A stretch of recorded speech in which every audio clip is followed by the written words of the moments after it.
Welcome to the Ascend Growth AI podcast, where we mix smart growth moves with a little AI magic. I'm your host, Niki, and every episode is designed to highlight leaders who are shaping the future in their industries with innovation, purpose, and courage. Today, we're speaking with someone whose work is deeply meaningful. Robert Bell, the founder of 2B3D Inc., Robert saw major inefficiencies in how veterans access mental health care and recognized the heartbreaking truth behind those gaps. Every delay, every barrier, every unanswered need represents a life at risk.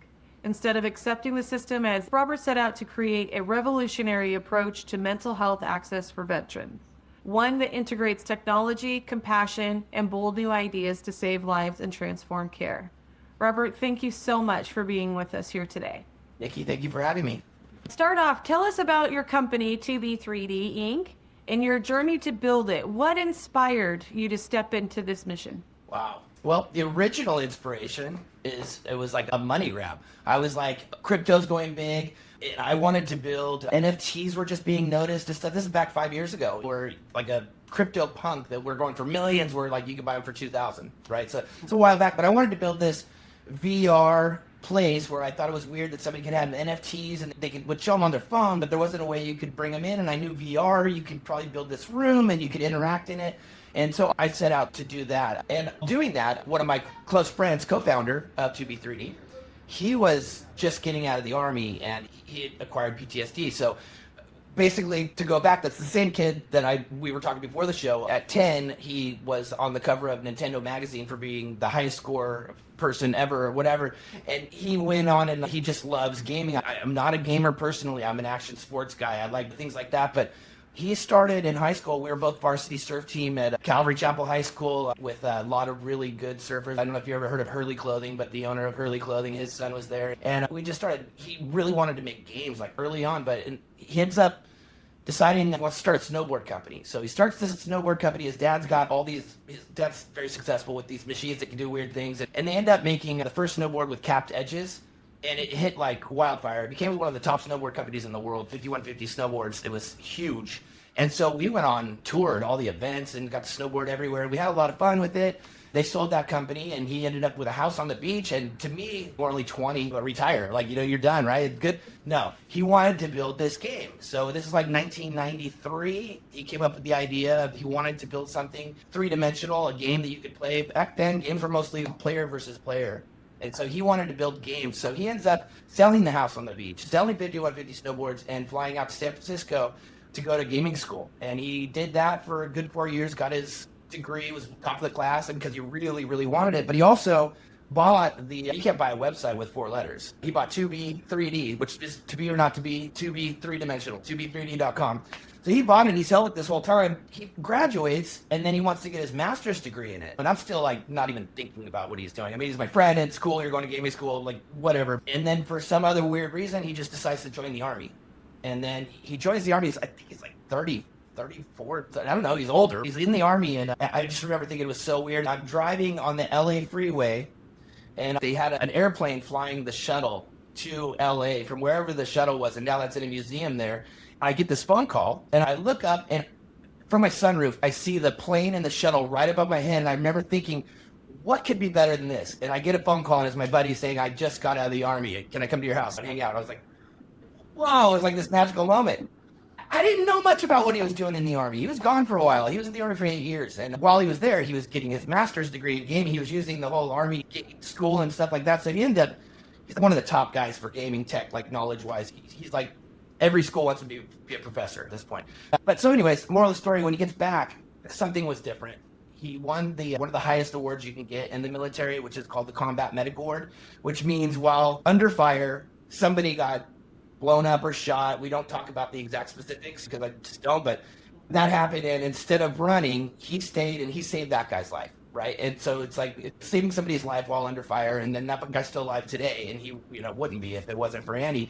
We just did a podcast with we have a lot of high-ranking military people on this, and I like the way Mark Schoenberg, he's 35-year colonel, retired. He calls it the invisible wounds that we don't see. You go back and you might see like a veteran that's homeless and think like that guy threw away his life, or he beats his wife and this guy killed himself. But because you just see the person, you don't see the invisible wounds of what's going on. And I got to see it up close and personal with my friend that I've grown up with, that something was severely different. The PTSD is crazy.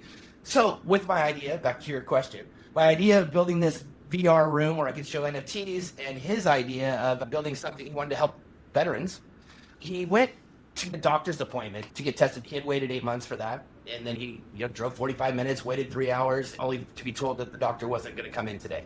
So he had to go home, start the 8-month process again.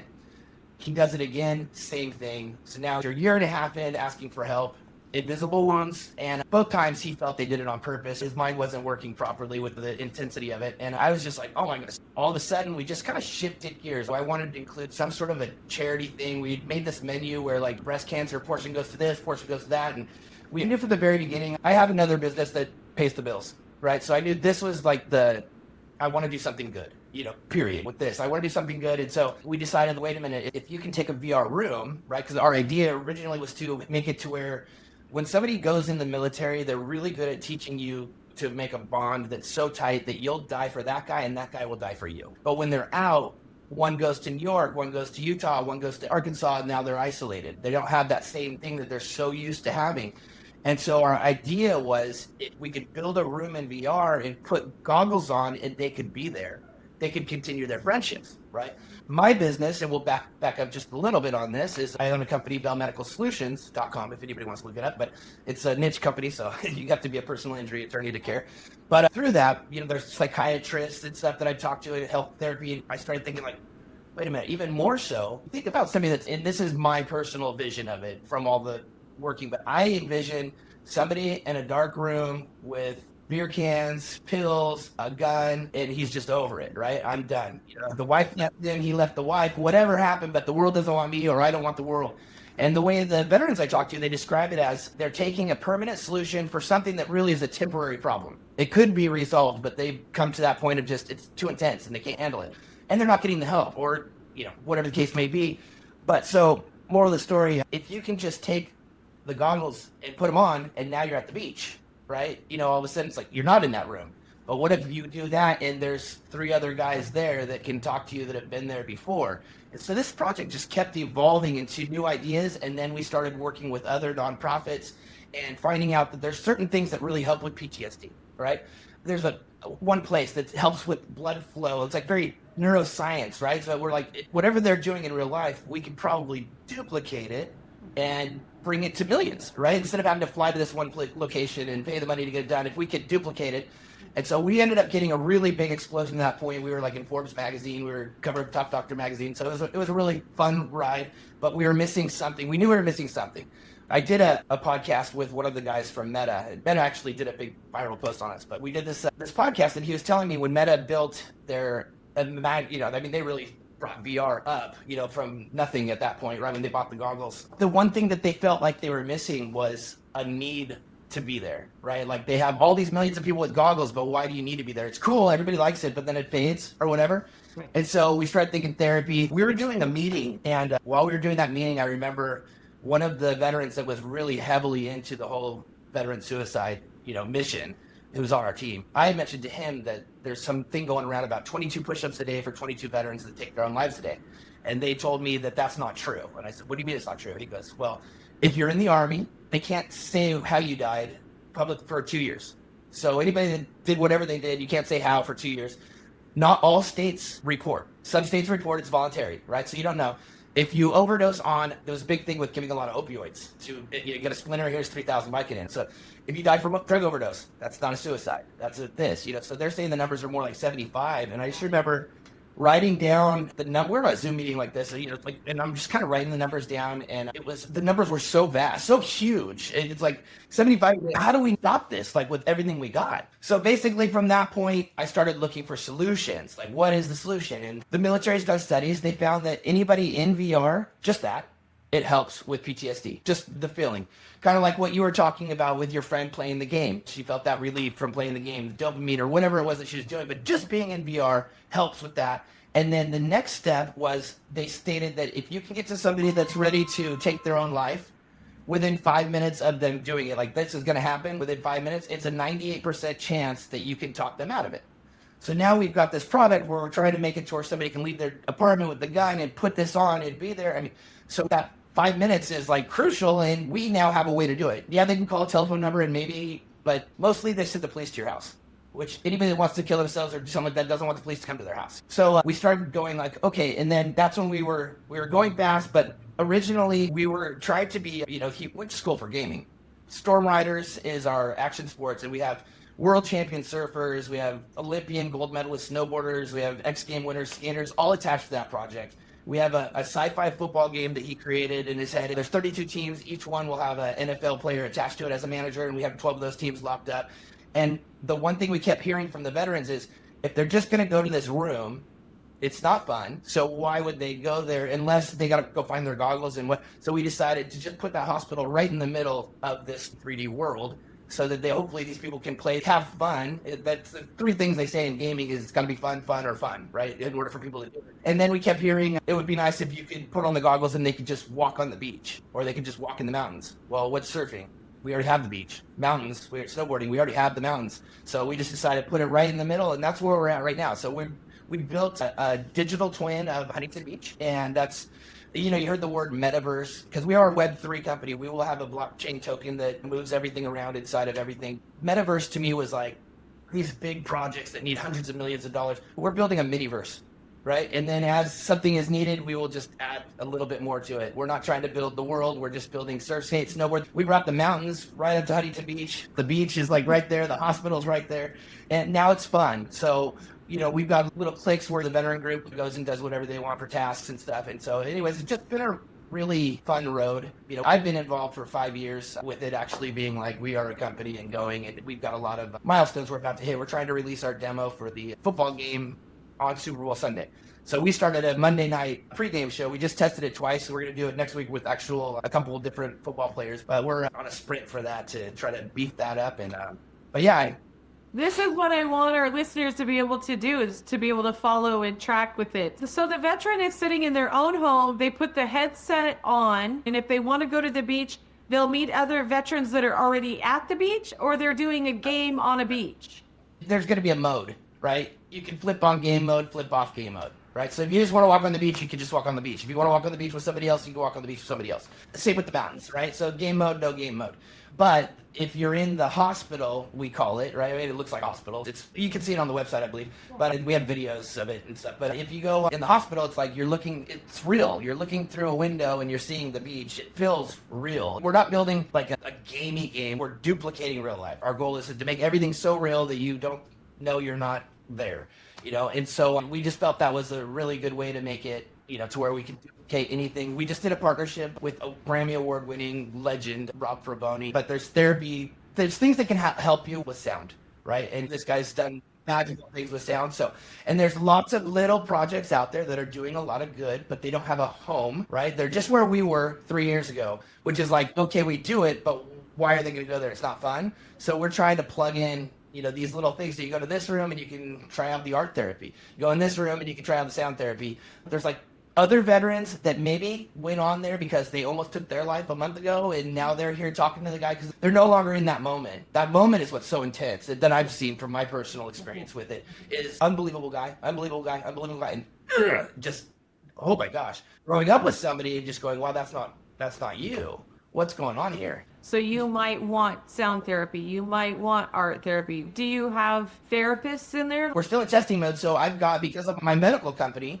there's already lots of therapists that are signed up that we market for, basically, right? So we've done the testing. And like I said, it already helps to be in VR for some weird reason. I mean, this is coming from the Naval Academy. They say it helps PTSD to be in VR. So now you're getting the therapy in that. And I'm not a doctor, per se, period. But just being able to if you're depressed and you don't want to leave the house and you're like, just to be able to go like this and have your session, right? Like what we're doing right now, immediately you're not looking down and seeing the divorce papers. You're not looking at saying that, and let's say you are suicidal and that doctor says, let me please call somebody to help you, right? Let's stay talking. Where's the gun, right? Okay, just take a few steps back from it. We're on the phone with the police. They'll come in and you can calmly do it without them seeing the guys coming and the dogs and the whatever, so it just seemed to have such a no-brainer, really, to be honest with you. I mean, we did some testing with, like my wife, for instance. She'd never tried VR.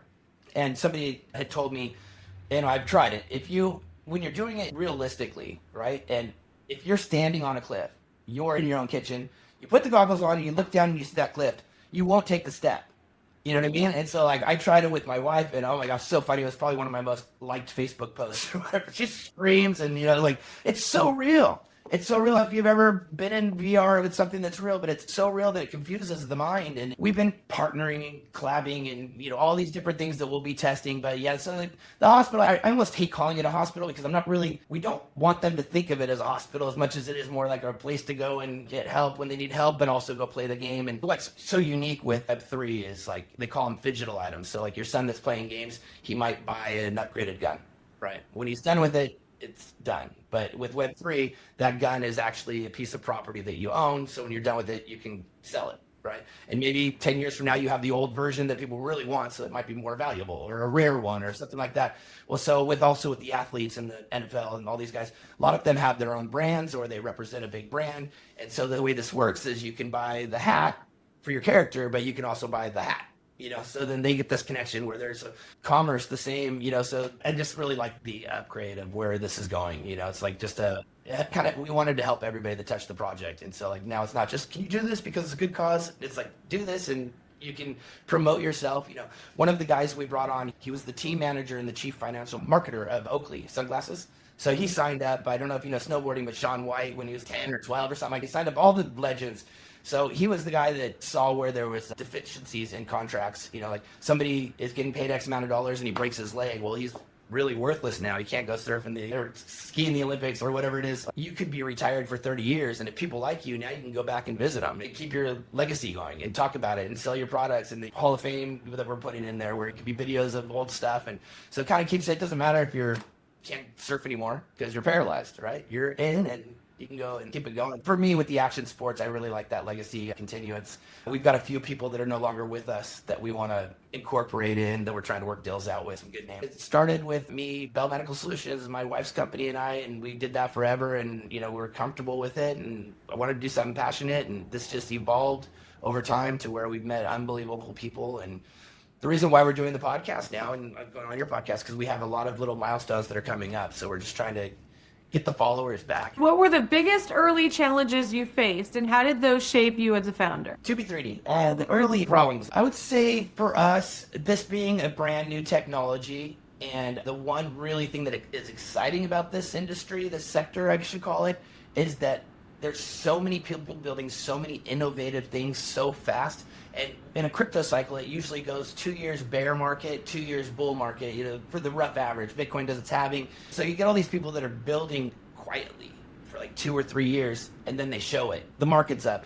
So trying to figure out who do we use for this, or because next year that can be obsolete. We had to get deep into the industry, and go to the conventions and really follow. So there was a lot of different things that I would say, had we finished this project 4 years ago, we would have wasted so much money on stuff that's now just, click and put in, so like, which is unfortunate with AI. A lot of jobs we don't need. We don't use AI for our art and stuff like that, but just connectability and stuff like that. But the quality of what has evolved based off of hard work of people that have made different tools for sound, different tools for connectability. The metaverse became that really big thing. So a lot of talented people built what they thought was going to be a metaverse. Really, to me, they probably built a piece of what's going to be something that everybody can use to make their everything elevate. I went to a convention, they were calling it the Metaverse Bible, where they were basically saying, if everybody builds in this direction, then our MedQuest can connect to that guy's game, and you can just walk from the game into the hospital and then go back to your game. So we've been building that way, that we connectivity, cross-chain, cross that stuff. So that's, and we brought in some ridiculously smart and talented people that are high up in the food chain on the crypto and blockchain level to help us with that. But that was really difficult. We want to do something and you can look it up and you see it, but is that the one that's not going to be taken away tomorrow? And there's a new one, so you got to constantly be looking for that new, and then see something that has the longevity that you think it's going to be long lasting. So that, I would say that was one of the bigger problems. We weren't looking to sell anything for a while. So as far as making money, raising money is always a problem with every business, but I would say that picking the right stuff in the beginning to make sure that we were coasting, and we actually did make mistakes on that. Who's your ideal customer or client, and who gets the most value from what you offer?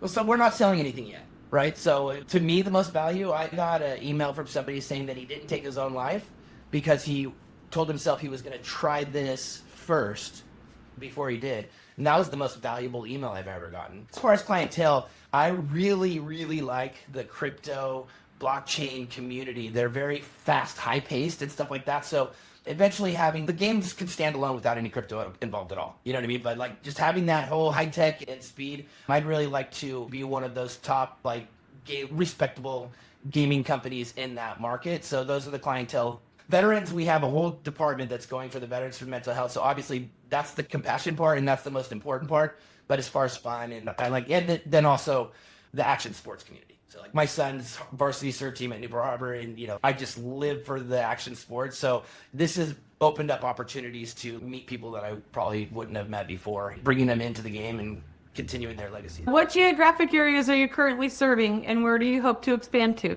This is global. There's no anything. So there is technically a lot of work that needs to be done. We've got a model where we can franchise MedQuest into different games or different areas.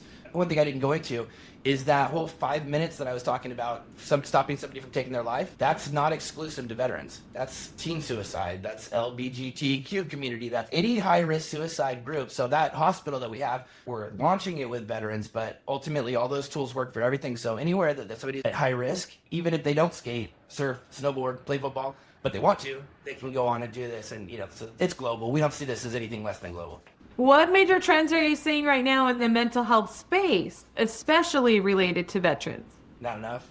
So they went through this whole, I don't want to get killed over this, but there was the big opioid addiction, right? So the opioid addiction ended up having like $90 million or $1 billion or some, forget the number, I'm wrong, but whatever it is, the number is astronomical that they had to pay into. And so every state, every city was allocated money, and we tried forever to get some of that directed, and like we couldn't get to the right people. I mean, we've won grants and we've done things like that, but it was just so hard to get anywhere. And I just hear all these, I want to say it's 100 veterans that have taken their own lives with just the group that I know, from them telling me. My co-founder, at least 20 of his friends, 15 of them combat medics, have taken their lives. So I don't know. I just think that there needs to be more, and it needs to be fast. So I don't know about the trends. I just know that it's desperate. Do you currently use AI in your company and your workflows? We tried not to for a while, but yes. But the only reason why we try not to is because we have such a talented team that can do so much, right? So we're not really, like the artwork that we do is not AI, but then we'll take that and make a funny skit with it or something. We'll take in the football helmets and now we got a dancing or whatever. For writing, we have an award-winning author. His uncle created Dungeons and Dragons. I don't know if you ever heard of that game, but it comes from a just beautiful word writing family, and he's doing a lot of lore, and we didn't know AI for that. That's all his brain and power. Every game has its own story behind it that's just so imaginative and so good. It makes it, but it's not just playing a game, it's also being part of a story in most of the stuff that we're doing.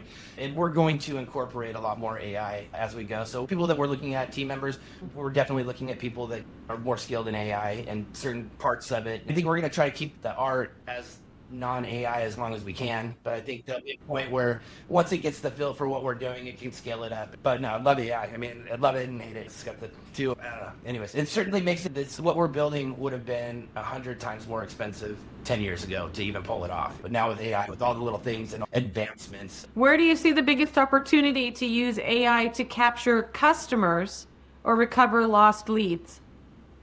Recover lost leads. I'll go into that one second, but first with the customer. For us, I think AI is like, we have this portion of the game that we want them to be able to build their own lands, and I'm pretty sure that's going to be an AI-driven product that we're doing. As far as leads, so in Bell Medical, because of being in this, I've met with some of the top AI guys out there, and I'm redoing Bell Medical for lawyers and doctors, and when it comes to leads, it's incredible. Right now I have a phone number that you can call. It's not live yet, but you can call it and you can have a conversation about anything about my company and I'm going to answer it exactly the way that I would answer it. Now, every single email that I send, if I were going to go schedule a doctor appointment or ask for an MRI report, it's gone through all my emails. It knows how I talk. And so it can do that. Same thing with follow-up. It goes immediately to a text. And this is just things that normal people will miss, or somebody doesn't answer and you forget to call back. I did a podcast where he has the largest number of transcripted podcast. He set up this AI system to go to every single podcast, and then it goes and it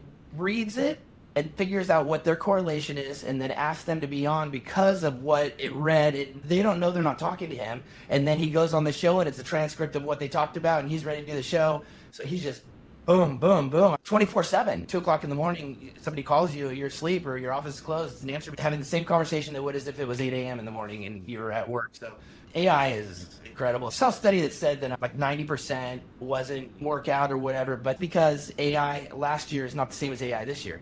And it's not going to be the same as AI next year. In fact, we should say every 3 months. That's how fast it's getting better. So I've worked with a couple of groups. They're really high up in the food chain on this, and everybody's going to have their own AI assistant. If they don't yet, they're going to. I mean, they're looking at the billions, and it's signing up. It's just a matter of learning you and what you want, and then it does it. I think AI is crazy good. Is there a process that could be automated, but you haven't found the right solution yet? My business, we're working on it. So there's like certain little places that we haven't gone, but there's the team that's doing it. I mean, it just depends on your industry, right? What you're trying to do. For me, mine's very repetitive. It's call, schedule, get appointment, relay the appointment, make sure they showed for the appointment, make sure they, like, all that kind of stuff. So it's very ping pong, back and forth. But, just making sure that it's all correct. We're building something different, but once it's built, everybody in our industry can use it, right? And so I just feel like there's so many of those different things being built. I mean, if you go to a hotel website, now it's AI can book your trip and show you the pictures of it without anybody ever talking to you. So that's the one industry they hit hard. Now, a lot of the groups are hitting the mortgage industry, realtor. So it's like you're going to see these waves of the bigger industry done, and now take what they did there and tweak it to this and tweak it until finally we get down to every little mom and pop shop. You can just pull what worked for that, and so it's going fast. I've already had at least 2 or 3 things that couldn't be done that we wanted done that we have done. Like now. If you could go back and talk to your younger self at the beginning of this journey, what advice would you give him? I guess I probably have emotion in growing a business where there's doubt and there's fear of this isn't going to work or that's not going to work. We have gone through a lot over 5 years, right? I mean, just to give you an example, we were launching a product. It was an NFT medallion. And we were launching it, and we put a lot into it. I put a lot of my own money into it just to get it out there. And it was going to be a kind of like a community building tool. We happened to launch it. We waited for Veterans Day to do it because that was a special day. And we could have launched it a month before and been fine. But Veterans Day, this is the day that FTX, if you've ever heard of FTX, it was Sam Bankman-Fried. It's the day that hit. We're launching an NFT. 400,000 people are on Twitter talking about this guy and the market just went, that was pretty depressing. I would tell myself to just keep your head up. It's same as I would tell myself today. Keep your head up. You're working on something that's meaningful. And for every down, we always have an incredible up right around the corner. What is the biggest win that you feel like you've had in the last 5 years? Building the team.